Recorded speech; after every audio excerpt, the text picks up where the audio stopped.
may plano kayo mag-ride, papuntang DRT or Norsagaray, breakfast muna kayo dito sa may Popsies. This way. O, tara, pasok tayo. Ride tayo pa DRT, Bulacan. Ang call time 7:30. One day trip lang.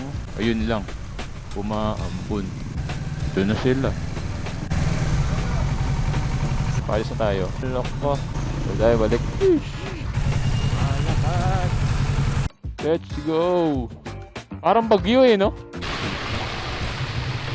Kung may plano kayo mag-ride, papuntang DRT or Norsagaray, coming from Fairview, daan kayo ng Tungko or San Jose del Monte, Bulacan, breakfast muna kayo dito sa may Popsies. Every weekend, meron silang Anli at 299. Tapos may ano pa, libreng kape.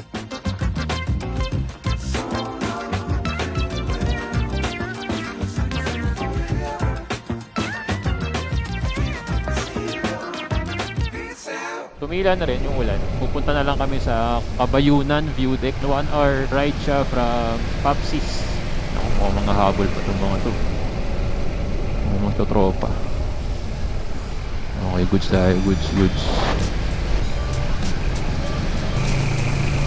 Dito tayo sa gilid dumadaan kasi yung gitna mismo malubak. Naliligaw ako. Nawala bigla sila eh. Nawala rin yung signal ni Kim sa intercom. Nandito ako sa tulay. Okay, reunited. Gumaganda ang paligid. Hindi, lapitan mo motor ni Paul. Parang may ibang amoy eh. Sige nga, sige. Ako na, una ka. Parang amoy ng ano, kuryente na ano. Baka sa ano lang yun, ano? Kasi, siyempre, malapit siya sa bibig mo.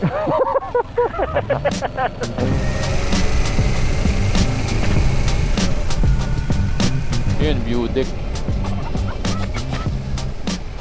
This way. O, tara, pasok tayo. Ayun yung registration area. May akit ang pata dun.